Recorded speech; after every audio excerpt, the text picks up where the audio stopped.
Descobrint l'univers. Benvinguts a Descobrint l'univers, el podcast de l'Astronòmica de Sabadell. En aquest nou capítol us parlarem de notícies d'astronomia i d'astronàutica i també us explicarem la vida de Mileva Maric. Bé, comencem!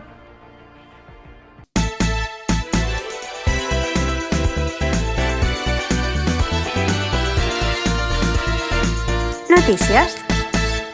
Pel que fa a les notícies d'astronomia, avui parlarem de el Hubble celebra el seu 31è aniversari fotografiant AG Carinae, nou telescopi per protegir la Terra d'asteroides perillosos, i estrelles joves i massives es formen de manera caòtica. A astronàutica parlarem de oxigenació i obtenció d'oxigen a partir de l'atmosfera de Mart, i finalment us parlarem de la vida de Mileva Maric. El Hubble celebra el seu 31è aniversari fotografiant AG Carinae. Per celebrar el 31è aniversari del llançament del telescopi espacial Hubble, els astrònoms van apuntar a una de les estrelles més brillants de la nostra galàxia per capturar la seva bellesa. És l'estrella gegant AG Carinae, que està lluitant entre la gravetat i la radiació per evitar la seva autodestrucció.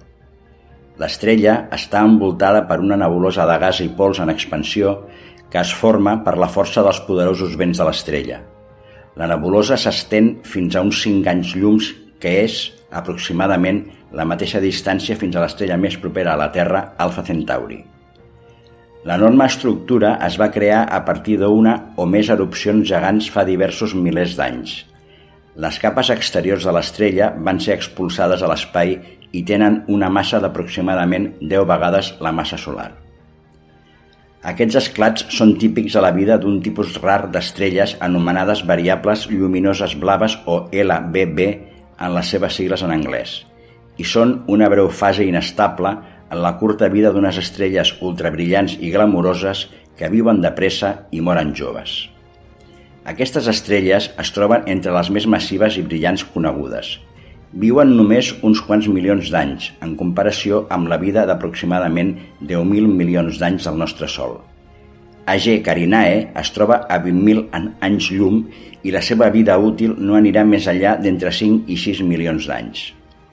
Les LBB tenen una doble personalitat. Passen anys en un estat d'estabilitat i de cop i volta pateixen una gran explosió durant la qual la seva lluminositat augmenta, a vegades, en diversos ordres de magnitud, i és quan expulsen a l'espai el material que forma la nebulosa que les envolta. Aquestes estrelles són molt diferents de les estrelles com el nostre Sol. De fet, s'estima que AG Carinae és fins a 70 vegades més massiva que el nostre Sol i brilla amb la brillantor d'1 milió de sols. Les estrelles LBB són rares. Es coneixen menys de 50 a les galàxies del nostre grup local. S'espera que algunes acabin les seves vides en explosions de supernoves titàniques que enriquiran l'univers amb els elements pesants més enllà del ferro. Aquesta imatge, per commemorar l'efemèride, va ser presa en llum visible i ultraviolada. El Hubble és ideal per a les observacions en llum ultraviolada perquè aquest rang de longitud d'ona només es pot veure des de l'espai. Podeu veure i gaudir d'aquesta fotografia del Hubble a la nostra pàgina web. Nou telescopi per protegir la Terra d'asteroides perillosos. Com a part de l'esforç mundial per seguir i identificar objectes propers a la Terra, s'ha posat en funcionament el telescopi TESS-BET-2 o TBT-2 de l'Agència Espacial Europea, ESA, instal·lat a l'Observatori de la Silla de l'Observatori Europeu Austral, ESO, a Xile, que posarà a prova nova tecnologia. El telescopi vigilarà de prop els asteroides que podrien representar un risc per a la Terra, testejant hardware i software per a una futura xarxa de telescopis que s'anomenarà FlyEye. La primera tasca és confeccionar un cens d'aquests objectes. El telescopi, de 56 centímetres, actuarà, de moment, conjuntament amb un altre telescopi idèntic, el TBT-1, instal·lat a l'estació d'espai profund de l'ESA a Cebreros, Espanya. La futura xarxa de telescopis serà totalment robòtica. El projecte, que és una col·laboració entre l'Observatori Europeu Austral i l'Agència Espacial Europea, és un banc de proves per a demostrar les capacitats necessàries per a detectar i fer seguiment d'objectes pròxims a la Terra amb el mateix sistema de telescopis, afirma Clemens Hiss, cap de la secció de tecnologies òptiques de l'ESA i que lidera aquest projecte. Si bé a la Terra els impactes greus d'asteroides perillosos són bastant poc probables, no són impossibles. Durant milers de milions d'anys, la Terra ha estat bombardejada periòdicament amb asteroides grans i petits i l'esdeveniment del meteorit Chelyabinsk de 2013, que va causar uns 1.600 ferits, la majoria per vidres tancats, va augmentar encara més la consciència pública sobre l'amenaça que representen els objectes pròxims a la Terra. Els objectes de major grandària són més nocius, però afortunadament són més fàcils de detectar i les òrbites dels asteroides grans ja es coneixen a fons.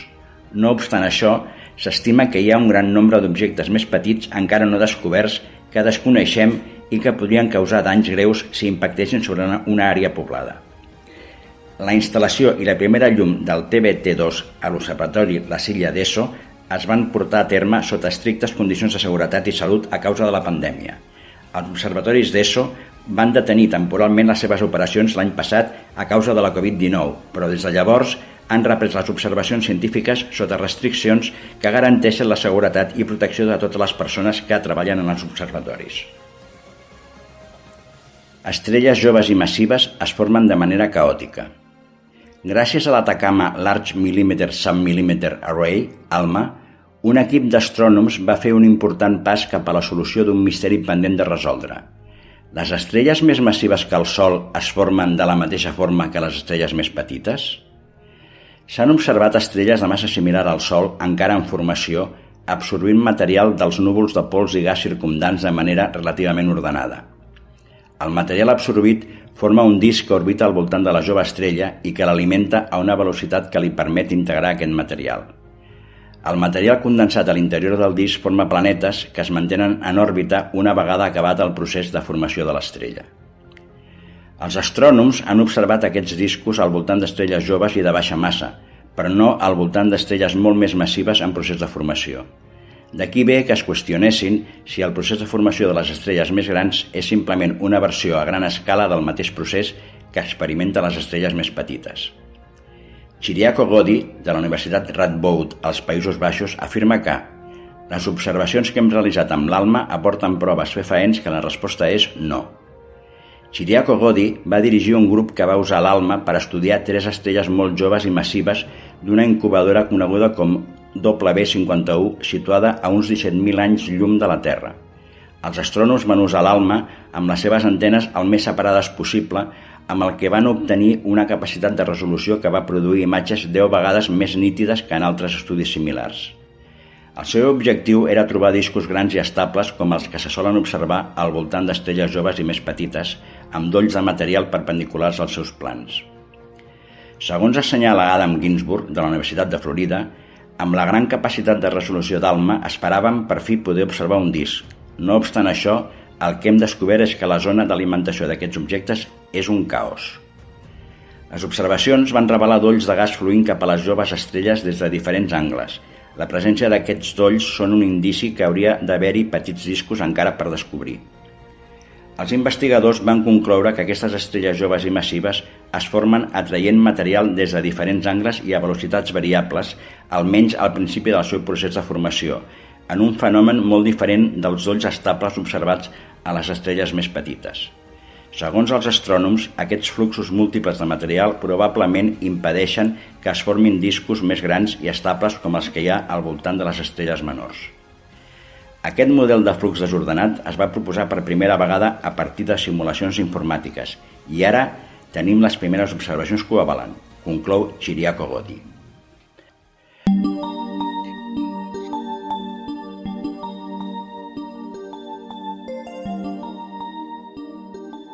Astronàutica. Moxigenació. Tots hem somiat alguna vegada amb un futur en el qual Mart sigui un planeta habitat. Tanmateix, encara queden molts obstacles que ens ho impedeixen, com ara la falta d'oxigen. Ara, un experiment de la Perseverance, de la NASA, ha demostrat una prova de concepte que ens acosta a superar aquesta dificultat. En efecte, l'astromòbil va utilitzar l'instrument MOXIE per generar oxigen a partir de diòxid de carboni que havia obtingut de l'atmosfera marciana. La NASA té previst repetir l'experiment en un futur encara per determinar. Aquesta prova inicial es va allargar durant 1 hora i va donar com a resultat una mica menys de 6 grams d'oxigen. En teoria es tracta d'una quantitat suficient per mantenir un astronaut en vida durant uns 10 minuts, tot i que a la pràctica caldria un major volum per assolir una major pressió i que així fos respirable. Un ús alternatiu de l'oxigen generat in situ és com a combustible per al retorn d'emissions a la Terra, o, en canvi, per a naus que surtin del planeta vermell per anar a altres parts del sistema solar. Com dèiem fa un moment, es tracta d'una simple prova de concepte i els científics esperen poder crear versions més grans i eficients d'aquest procés. Segons Mitch Scholzer, científic del programa Mars 2020, la previsió és treballar a una escala més gran de cara a quan les agències espacials enviïn finalment astronautes al planeta veí. El MOXIE aprofita l'abundància relativa de diòxid de carboni, que, com ja sabeu, es compon d'un àtom de carboni i 2 d'oxigen.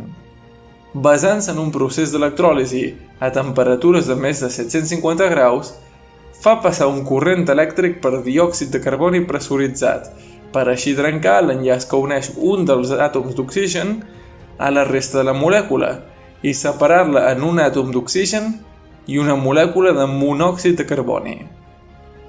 El MOXIE genera oxigen a un ritme d'uns 6 grams a l'hora, incloent-hi 2 pauses breus per controlar l'estat dels seus instruments. En un primer moment, la NASA havia parlat d'uns 10 grams a l'hora, xifra que encara es podria acabar assolint en proves posteriors. Una de les tasques encomanades a la Perseverance és emmagatzemar mostres de la superfície marciana en contenidors, que més tard seran recollits per una missió de retorn a la Terra. Aquesta missió necessitarà oxigen per enlairar-se de Mart. I, en una perspectiva encara més ambiciosa, encara no sabem quan el programa Artemis posarà els primers humans a Mart, però el que és gairebé segur és que la tecnologia desenvolupada a partir del MOXIE hi tindrà alguna cosa a dir.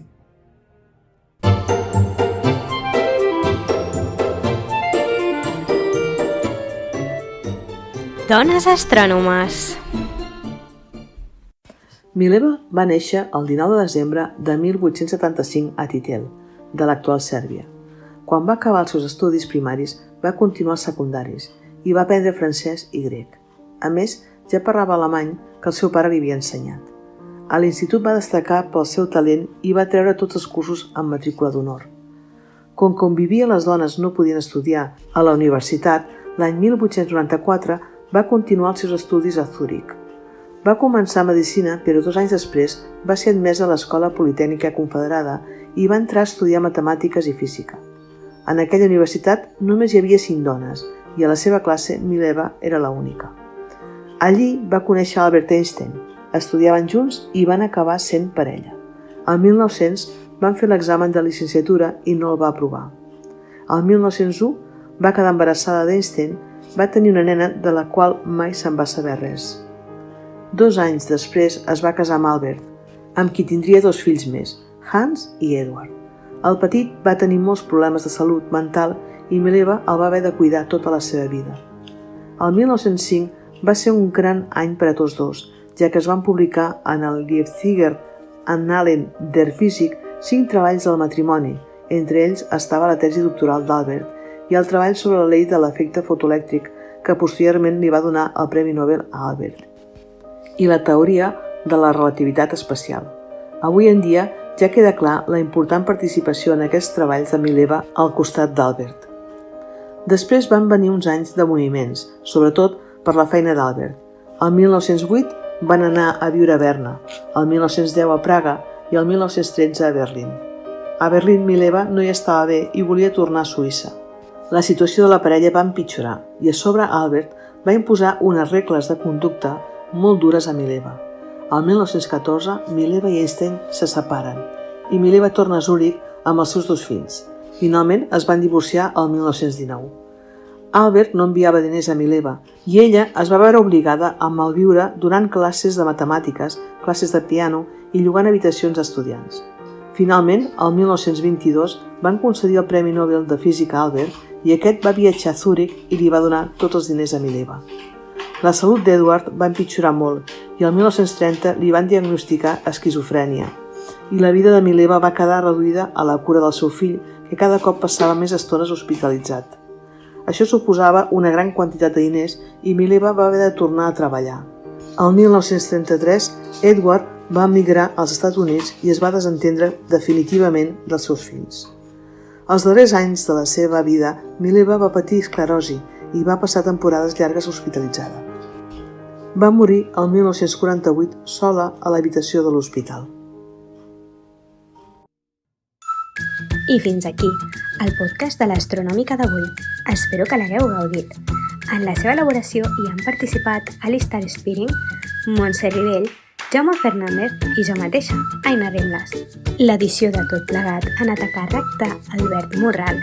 I no us oblideu de revisar tots els nostres perfils a les nostres xarxes socials, Instagram, Twitter i al nostre canal de YouTube o consultar la nostra web per no perdre-us res del que fem a l'Astronòmica. I res més per avui. Fins al proper podcast. Adeu!